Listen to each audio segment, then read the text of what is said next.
오늘은 몇 번째예요? 팔복 중에 다섯 번째.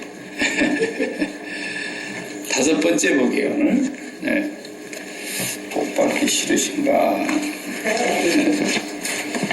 복을, 세상의 오복은 흠복이라 그랬어요. 생각을 확 바꿔 주시기 바랍니다. 흠복. 헌 것은 다 버리는 거예요. 새 것을 우리가 입는 것이니까. 세상의 복은 흠복입니다. 그리고 세상의 복은 특징이 뭐냐면요. 오복이라 해봐야 그 중에 하나만 없어지면 복이 아니에요. 그렇잖아요. 돈을 많이 벌었다고 복 받았다 그러지만 건강을 잃어봐요. 세상 사람들이 뭐라 그래요? 돈을 잃으면 조금 잃은 것입니다. 명예를 잃으면 많이 잃은 것입니다. 건강을 잃으면 전부 다 잃은 것입니다. 이딴 소리 하잖아요. 그러니까 돈도 얻었고 명예도 얻었고 복 받았다 그랬는데 건강을 잃었다 그러면 아무것도 아니라는 거예요. 세상 복이라는 게 그런 거예요. 예. 또 뭐 건강을 얻었는데 돈이 다 날아갔다. 그래도 복이 아니라고. 예. 그러니까 오복이라고 하는 건 웃기는 거예요. 예. 요즘 이제 화산 활동이 조금 이렇게 겉으로 나타나는 화산 활동은 지금 좀 줄어들어서 하와이가 조금 진정 기미는 있지만 그 안에서 지금 화산 활동은 조금도 수그러들지 않고 있다는 그런 이제 뉴스를 들어봤는데 그 산에서 화산인과 용암이 막 쏟아져 나오니까 거기 살고 싶은 사람 누가 있어요? 아무리 집이 좋은데 무슨 소용이 있어요? 도망 나와야 됩니다. 이런 뉴스 보셨죠? 아스팔트 길까지 막 밀려 내려가고 차 한 대 받쳐놨는데 차가 순식간에 없어져 버린 거 보셨죠? 계시록 21장에 보면 그렇게 나오지 않습니까? 계시록 20장 봐요. 순식간에 그 많은 사람들이 화로다 하면서 울부짖고 곡하고 애통하더라 그러잖아요. 세상에 어떤 복이 나만 아는 게 있겠어요. 그걸 흠복을 복이라고 사람들이 생각하고 살아가는데 오늘 다섯 번째는 그것과 굉장히 밀접한 관계가 있는 본문이에요. 이 세상의 복과 특히나.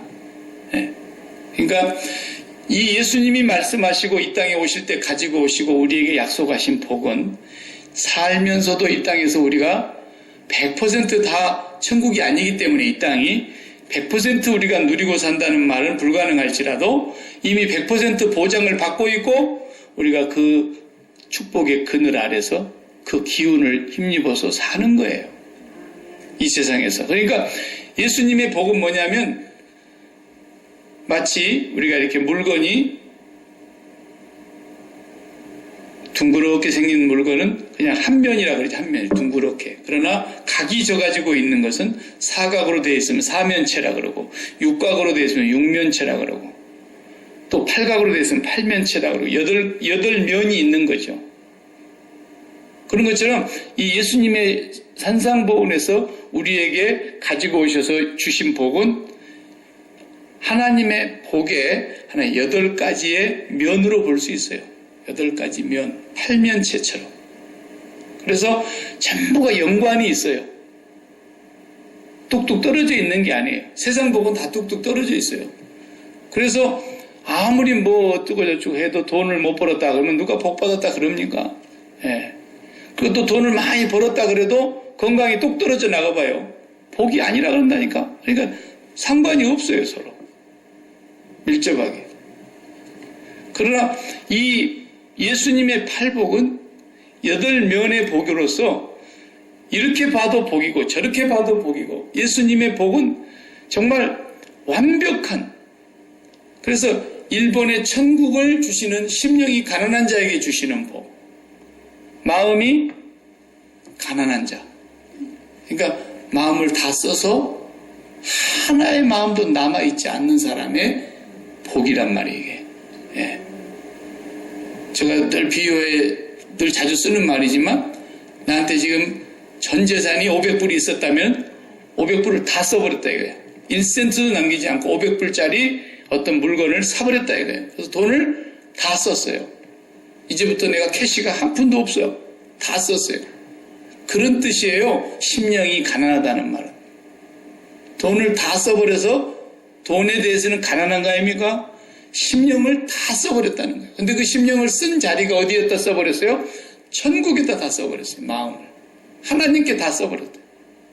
온통 하나님께 마음을 바쳤어요. 전심으로 마음을 하나님께 집중했어요. 그 사람은 그 심령이 천국으로 변해요. 천국.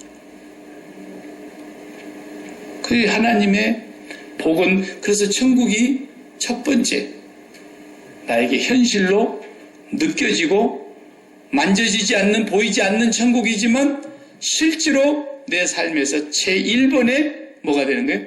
현실이 되는 거예요. 현실이 된다는 것과 또 제가 사실과를 옛날에 비교했잖아요. 사실과 현실이 어떻게 다르다 그랬어요? 사실은 천국이 있다니까요. 사실은 하나님이 계셔요. 사실은 일본도 이 지구상에 있고 대한민국도 지구상에 있어요. 사실이에요, 사실. 그러나 우리에게 1번으로 현실감이 있느냐는 거예요, 1번으로. 한국의 현실감은 우리가 좀 있기는 있어요. 고국이니까. 그럼 뭐 일본의 현실감 얼마나 있나요? 별로 없어요. 기분 나빠가지고. 대한민국에 지진이 났다 그러면 우리가 그래도 현실감을 느껴요. 왜? 우리 형제자매가 있거나 부모가 있거나 내가 살아왔던 고국이니까. 그러나 일본에 지진이 났다더라 그러면 대한민국에 지진이 일어난 것보다도 현실감을 덜 느끼는 거예요. 네. 그런 겁니다. 천국이 사실이라는 거예요. 그런데 그걸 내가 현실감으로 느끼고 사느냐는 거예요. 그것이 바로 첫 번째 약속하신 복이에요. 그러려면 마음을 다 쓰라는 거예요. 그런데 그 마음을 다 쓰지 못하잖아요. 왜? 붙어있는 게 어디 한두 가지입니까? 여기도 마음을 좀 쓰고 있고 저기도 마음을 좀 쓰고 있고 여기는 마음을 아주 많이 쓰고 있고 하나님께 쓸 마음을 전부 다 세상에다 쏟아갖고 써버리니까 천국을 느낄 수가 없어요. 실감이 안 나는 거야. 그래서 애통해야 된다는 거예요. 애통해야 돼요. 애통하는 게 뭐 때문에 애통하는 거예요? 이 세상에 마음 붙이고 있는 것들이 떨어져 나가도록 애통하는 거예요. 떨어져 나가도록. 네. 그래야 위로를 받을 것이요. 그랬잖아요. 위로. 하나님의 위로. 위로가 뭐라 그랬어요? 너 이리 와. 내 옆에 앉아. 아니면 하나님이 반대로 내가 너 옆에 있을게. 이게 위로라 그랬잖아요. 파라클레토스. 네. 곁에 나란히. 그런 뜻이란 말이에요. 근데 뭐 마음을 내가 쓰고 있는 데가 너무 많아가지고 돈에 마음 쓰지요, 자식의 마음 쓰지요, 또 뭐 사업에 마음 쓰지요, 막 이렇게 되니까 그 마음 쓰는 것들 중에서 잘 되면은 거기서 위로를 얻는다 이거예요. 자식 잘 됐습니다, 위로가 돼요. 돈 많이 벌었습니다, 위로가 돼요. 성공했습니다, 위로가 돼요. 명예를 얻었습니다, 위로가 돼요. 그러니까 위로받을 길이 너무 많아. 근데 뭐 애통이 나오겠어요? 하나님이 곁에 없어요. 말로는 하나님, 임마누엘의 하나님, 할렐루야 이러지만은 마음에는 어디가 붙어서 위로를 받고 있어요? 전부 세상에 잘 되는 것들로 위로받고 있어요. 그 위로가, 세상의 위로가 끊어져야 진정으로 하나님의 위로가 나에게 느껴지는 거예요. 그러니까 어떤 사람이 정말로 평소에 잘 나가다가 저 사람 올 때 뭐 부족함이 없어 보이고 그러다가 그냥 자식한테 사고 터져, 사업은 기울어져, 몸뚱아리는 사방에 안 아픈 데가 없어, 막 그래가지고 다 죽게 생겼어 봐요. 그때서 하나님 옆에 와가지고 하나님 내가 의지할 곳이 없습니다. 왜? 지금까지 의지하고 위로받았던 게 다 없어졌으니까. 그때서 하나님이 정말 살아계시는 것을 경험하게 되는 거예요. 그때서 하나님이 정말 나를 사랑하시는 것을 경험하고 체험하고 그런 계기가 된다 이거예요. 근데 꼭 그런 일이 있어갖고만 그런 일을 느낀다 그러면 그거 불행한 겁니다. 그럴 필요가 뭐가 있어요?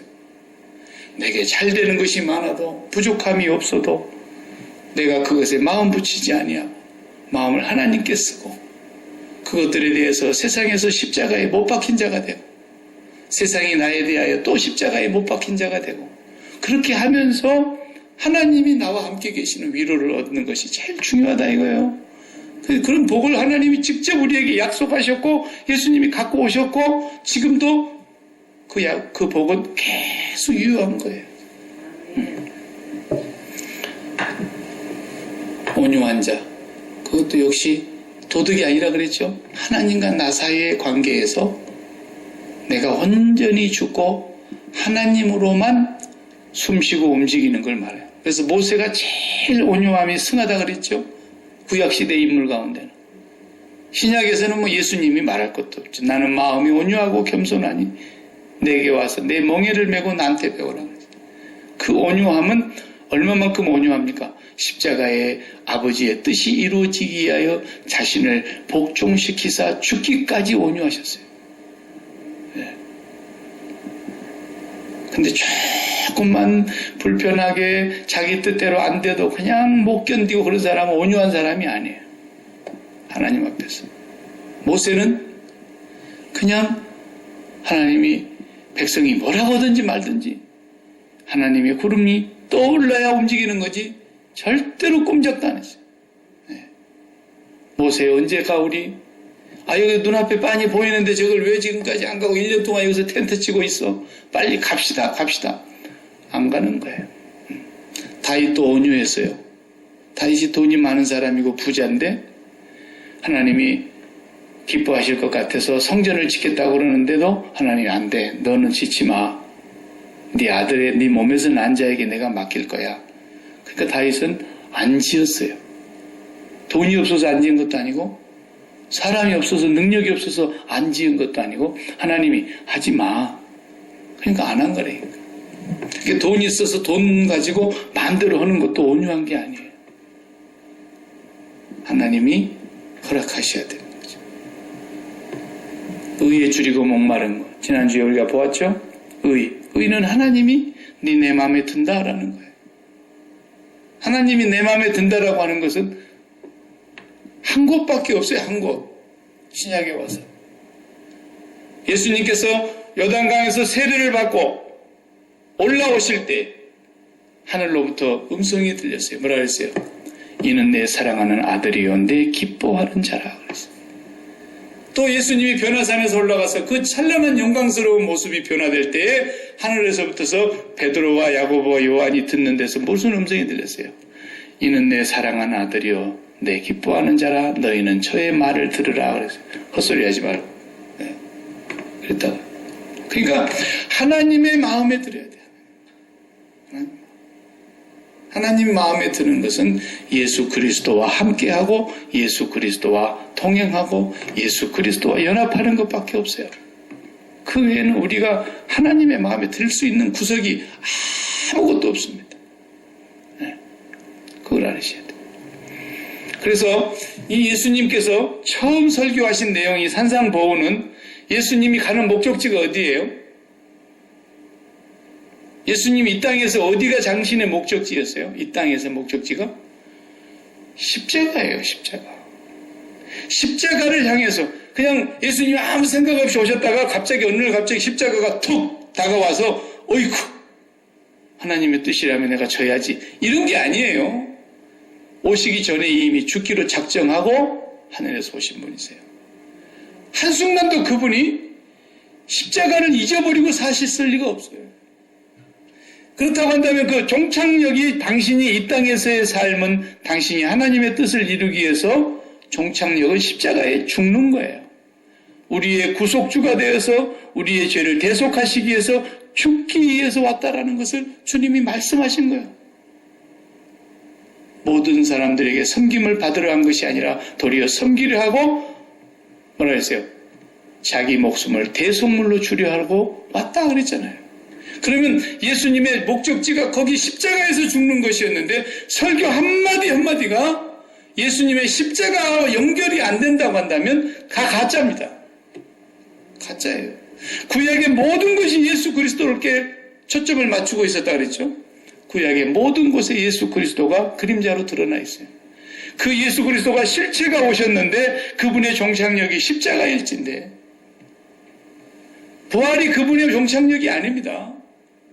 십자가예요. 부활은 하나님께서 이제는 더 이상 예수 그리스도께서 죄값을 치르신 이후부터서는 사망에 매어 있어야 될 분이 아니기 때문에 하나님은 예수 그리스도를 약속대로 살리신 것이죠. 예수 그리스도께서 나 이제 일어나야 되겠다 그러고 꾸무룩꾸무룩 이렇게 일어나신 게 아니에요. 십자가에 죽는 것으로 그분의 사명이 이 땅에서 마지막 마친 거예요. 모든 말씀을 하실 때는 십자가를 염두에 두고 하신 말씀이었어요. 우리가 주일 오후에 주기도문을 다 이제 참고했는데 주기도문도 결국은 십자가를 염두에 두고 가르치신 말씀이에요. 십자가 무시하고 하나님의 말씀을 감히 해석할 수가 없어요. 어떤 것이든지. 우리가 종착역이 결정이 돼야 데스티네이션이 어디냐? 시카고다. 그러면 여기서 비행기표를 끊는 거예요. 종착역이 결정이 됨으로써 모든 것이 거기에 맞춰지는 거예요. 내가 지금 어디로 갈 거냐? 대한민국이다. 비행기표 대한민국이 마지막 파이널 데스티네이션. 그러면 내가 여기서 모든 것 준비하는 것이 거기 종착역을 위해서 준비하는 겁니다. 예수님의 십자가를 통해서 이 모든 복이 해석이 돼야 되고 모든 말씀이 해석이 돼야 되는 거예요.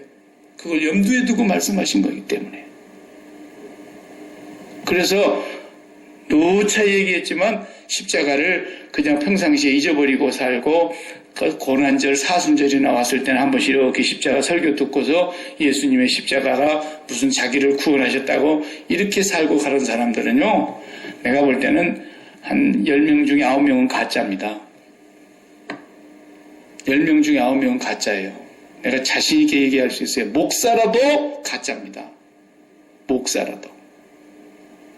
그분이 사순절 때나 십자가 설교하고 정말 예수님의 말씀 모든 부분이 어디를 열어보아도 십자가로 결론 지어지지 않는 것이라면 가짜입니다. 천하의 좋은 학문을 가지고 좋은 책을 다 연구했어도 가짜입니다. 네. 그걸 알아야 돼요. 그럼 오늘 본문에서 5번째 긍휼히 여기심을 받는 복이 이게 긍휼히 여기는 자는 그랬어요. 긍휼히 여기는 자는. 자, 긍휼이라는 말부터서 우리가 조금 이제 살펴봐야 되겠죠. 긍휼히 여기는다라 그랬으니까 긍휼이 뭐냐? 구약의 단어는 이 단어가 뭐냐면 헤세드예요. 헤세드. 헤세드라는 것은 아가페 사랑을 말하는 겁니다. 신약에서 말하는 단어 아가페 있죠? 구약의 단어 히브리어로는 헤세드예요. 헤세드. 하나님의 사랑을 얘기하는 단어예요. 그리고 신약 성경에는 그 사랑을 번역할 때 뭐라고 들어가냐면은 엘레오스라고 했어요. 엘레오스.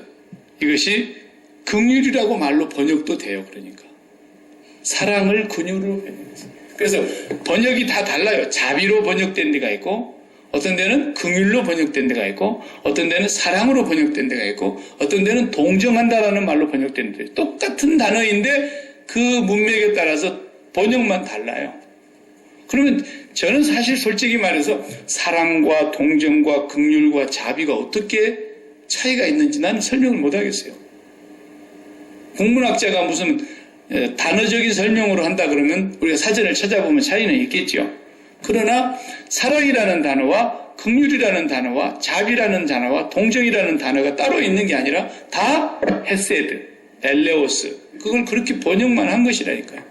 그러니까 이 4가지 단어의 차이를 저는 모르겠지만 공통적인 건 하나는 뭐냐?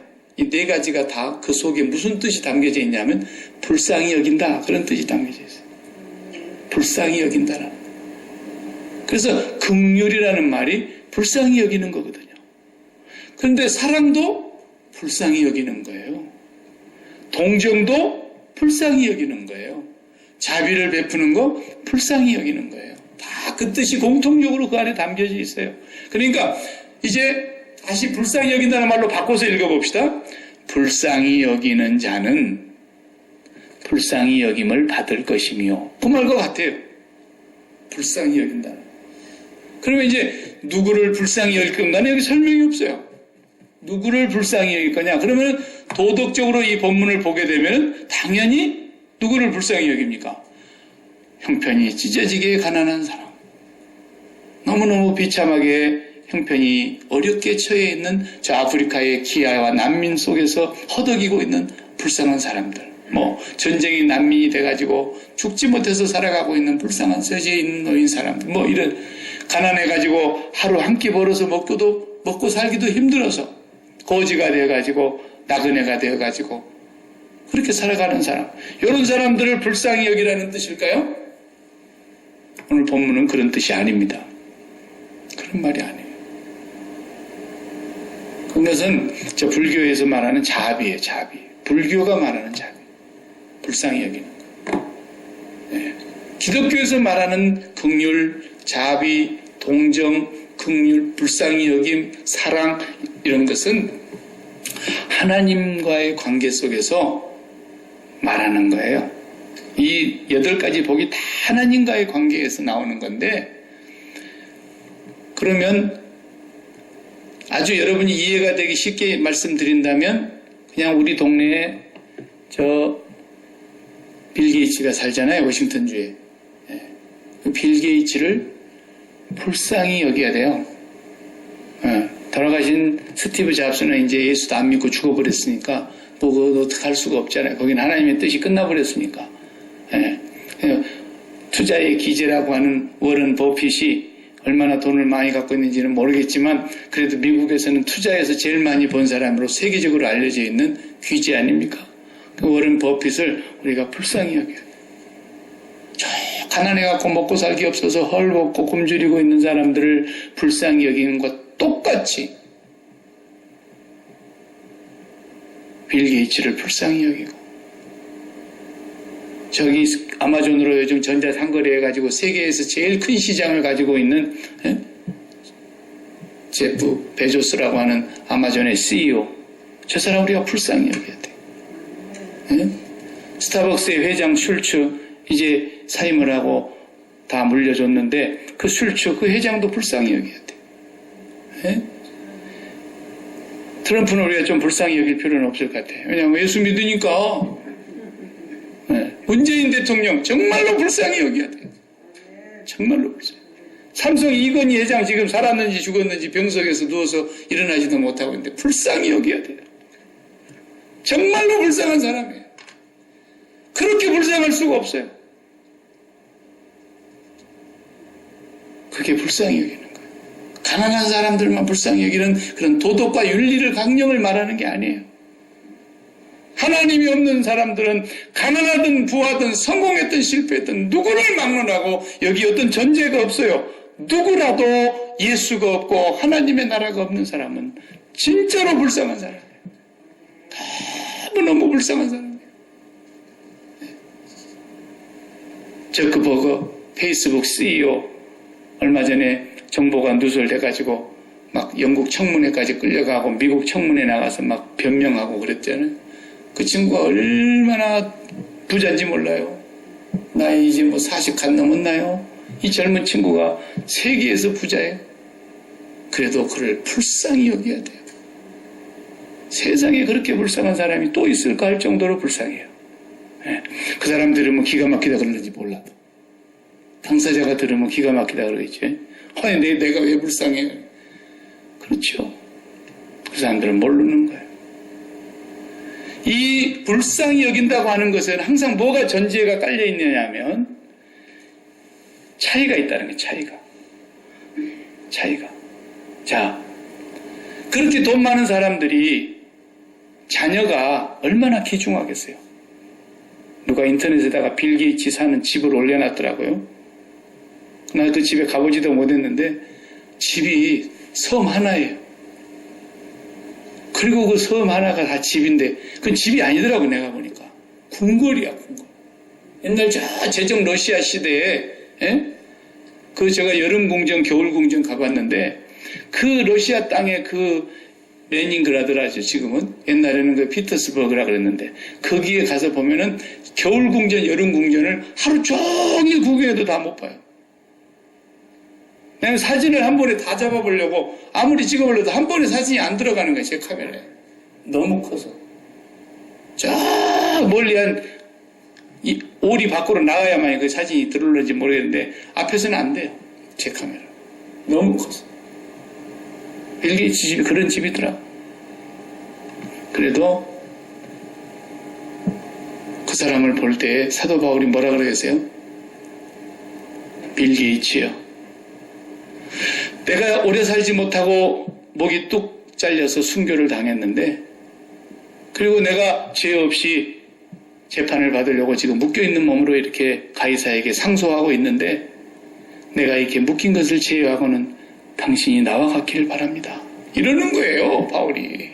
아그리빠 왕이시여, 너무너무 불쌍합니다. 그 말은 안 했지만 너무너무 불쌍히 보이니까 내가 메인 몸으로 여기 왔지만 이 매여있는 요걸 제외하고는 당신이 나와 같기를 바랍니다. 라고 말할 정도로 불쌍히 보이는 거예요, 불쌍히 보이는 거예요. 예. 세상 전체에 그렇게 불쌍히 보이는 사람이 왜 그럴까요? 하나님의 나라에서 봐봐요. 하나님의 나라에서 최고 불쌍한 사람이 누굴까요? 이거 달아 마치면 내가 설교 끝내려는데 하나님의 나라에서 최고로 불쌍히 볼 사람, 진짜 가난해가지고 그냥 여기 옛날에 앤드류 여기 와가지고 그냥 맨날 땅바닥에서 자고 있는 거 앤드류처럼 그렇게 없어가지고 비참해가지고 젊은 자식이 어디 가도 환영 못 받고 그렇게 살고 있는 사람을 볼 때 하나님이 얼마나 불쌍할까? 그것도 불쌍하죠.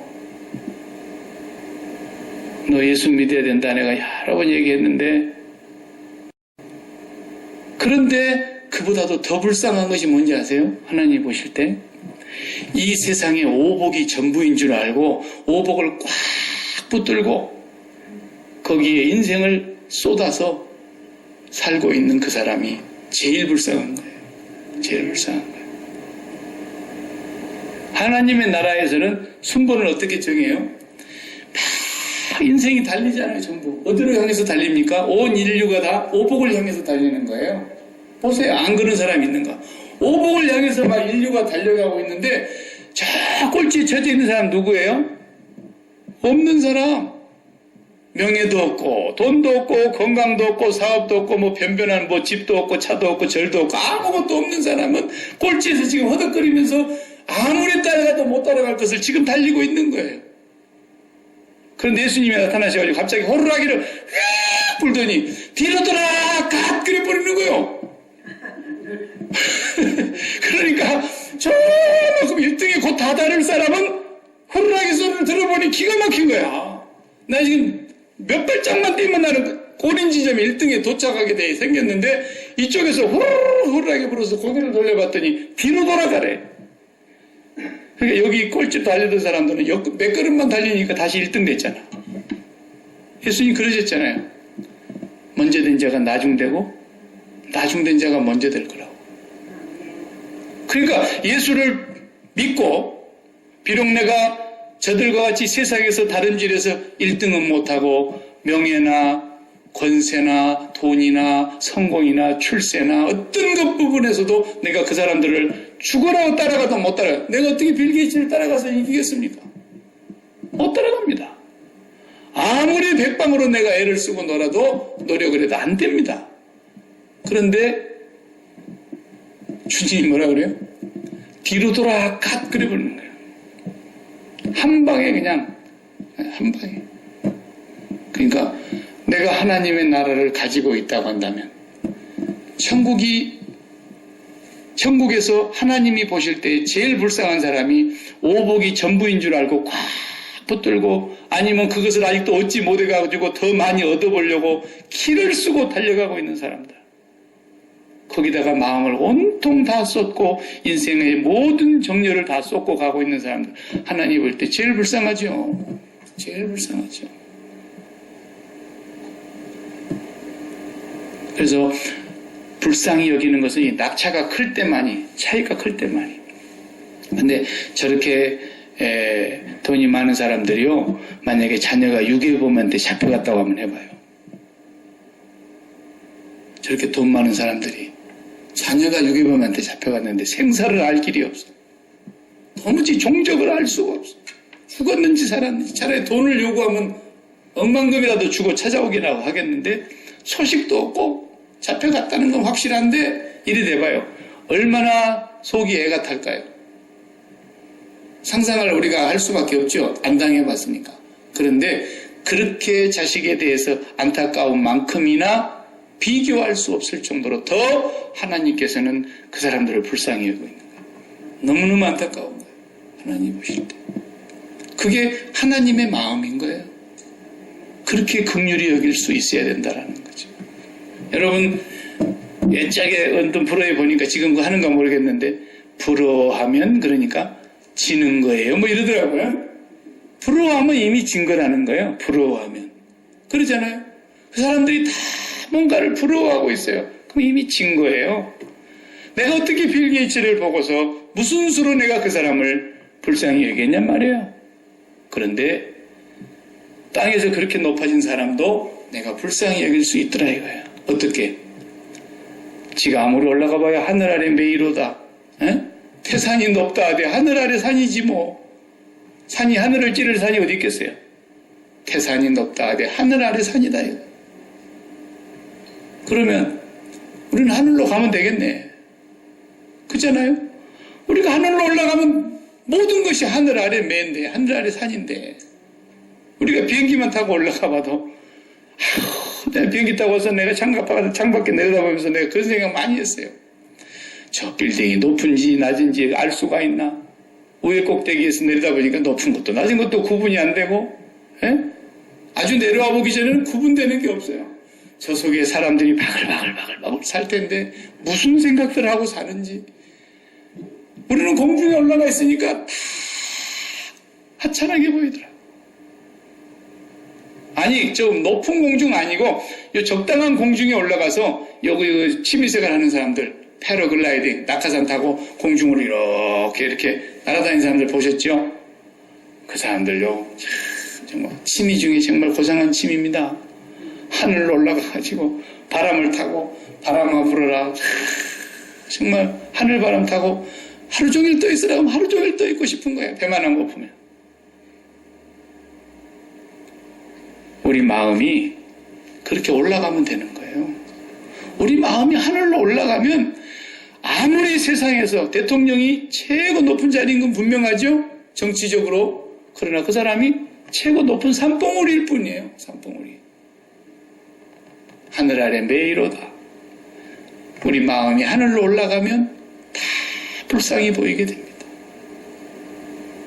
다시 말하면 이 예수님의 이 복은 긍휼히 여기는 자는, 그 말은 벌써 그 속에 뭐가 담겨져 있는 거예요? 네가 진짜로 긍휼히 여김을 받을 것이다 라는 거예요. 네가 진짜 긍휼히 여김을 받는다는 게 뭐예요? 하나님이 나를 제일로 불쌍히 여겨주시는 게 뭐겠습니까? 돈 좀 주는 거? 병 하나 고쳐주는 거? 하나님이 나를 진짜 불쌍히 여겨주시는 게 뭐겠어요? 내 모든 죄를 깨끗이 씻고 나를 하나님의 자녀의 반열에서 천국에 안치워 주시는 거죠. 그것보다도 더 큰 긍휼을 내가 어떻게 입을 수가 있겠어요? 최고의 긍휼입니다. 하나님이 우리를 긍휼히 여기시는 것은. 그렇게 우리를 긍휼히 여겨주신다는데 최고의 긍휼을 입었다고 한다면 우리가 그 하늘의 마음이 올라가 있어서 땅에를 내려다보면은 정말로 예수가 없이 살아가는, 돈도 부족함이 없고, 그래서 사고 싶은 거 그냥 마음껏 사는 거예요. 어떤 거든지 내 마음에 들고 눈에 보기에 좋으면 다 사버릴 수 있는 돈 갖고 있고, 그리고 궁궐 같은 집에 살고, 그리고 사업은 계속 번영해가지고 사업이 무너질 줄 몰라. 그래서 그냥 사업은 다 사람들한테 맡겨놓고 1년이면 그냥 한 달에 한 번씩 12차례를 그냥 전 세계를 누비면서 관광하고, 음식은 좋은 것만 다 먹고 최고의 좋은 환경에서 최고의 올가닉으로만 지은 것만 다 먹고, 뭐 하여튼 좋은 거 다 얘기해봐야죠. 그렇게 다 누리고 산다 할지라도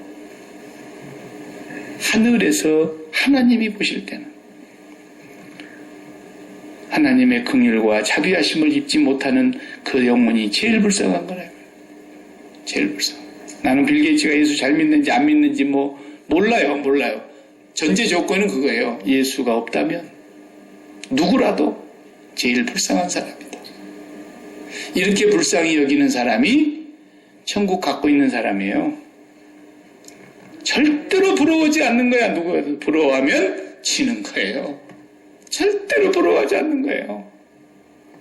그러니까 이 사람이 천국으로 이미 소유한 사람이고 천국의 위로를 얻은 사람이고 천국에 계신 아버지께서 네 내 마음에 든다라고 말씀하시고 심령이 가난해서 이미 천국을 가진 사람이기 때문에 이 사람이 그 눈으로 보면은 불쌍한 사람이 없이 가난해서 헐벗은 사람만 불쌍한 것이 아니라 빌 게이츠를 할지라도 예수가 없으면 불쌍히 보여야 된다는 거예요.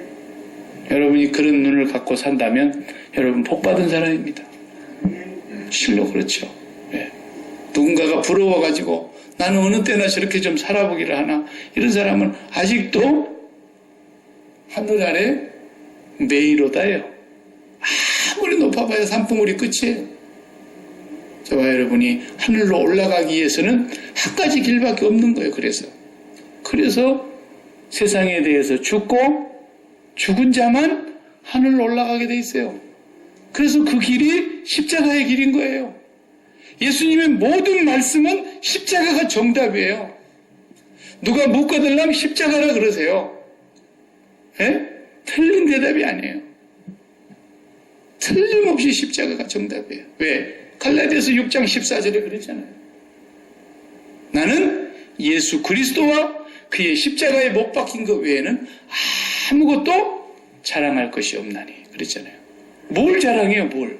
왜 그것만 자랑할 것밖에 없어요? 그것만이 내가 세상을 끝낼 수 있었고, 그것만이 죄를 끝낼 수 있었고, 그것만이 내 마음을 하나님께로 올라가게 했기 때문에, 그것만이 나를 그리스도와 연합하게 했기 때문에, 그래서 하늘로 올라가는 그 마음으로 보니까 세상이 나에 대하여 죽었고 내가 세상에 대하여 또한 그러하니라 그랬잖아요.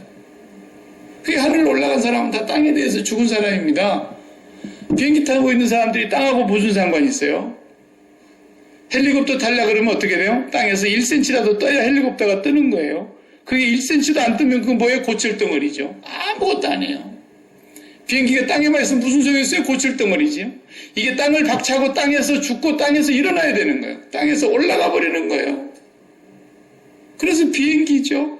우리 신앙이 그런 거죠. 십자가를 통하지 않고는 땅을 끝낼 수가 없는 거예요. 예수님의 십자가 사건은 그렇게 중요한 거예요. 그래서 우리가 매일 십자가를 생활하고 입버릇처럼 입에서 나오는 말이 내가 그리스도와 함께 십자가에서 죽었사오니 이제는 내가 산 것이 아니요 내 안에 그리스도가 살고 있습니다. 이걸 고백하면서 사는 거고 사도 바울처럼 나는 날마다 죽노라고 시인하면서 사는 거고 그러면서 내 마음이 계속 성령을 따라 하나님께로 올라가 보니까 세상의 모든 사람들이 다 하늘 아래 매더라 이거야. 그때만이 진짜 불쌍히 여기는 마음이 나오는 거예요. 우리 동네도 예수 안 믿고 사는 사람들 정말 불쌍하잖아요. 돈이 전부인 줄 알고 지식이 전부인 줄 알고 알량한 자기 자존심과 자기 명예가 전부인 줄 알고 이러고 사는 사람들 보면 마음이 고와도 불쌍하고 돈이 많아도 불쌍하고 세상에 착한 일하고 돌아다닌다고 해도 불쌍하고 만가지 하는 것이 다 불쌍해요. 그러나 모자라고 부족하고 연약하고 병들었고 그런다 할지라도 예수 그리스도를 통하여 하나님의 나라에 그 마음이 붙은 사람은 불쌍한 사람이 아닙니다. 하나님이 긍휼히 여겨주셨기 때문입니다. 매일매일 여러분은 그 마음으로 사시기 바랍니다. 왜 내가 불쌍해요? 네, 절대로 불쌍한 사람이 아니에요. 우리는 하나님의 위로가 있습니다. 우리는 하나님이 내 마음에 든다 이렇게 하나님 인정이 있어요. 그리고 우리는 하나님 앞에서 이 천국을 보장받고 사는 거예요.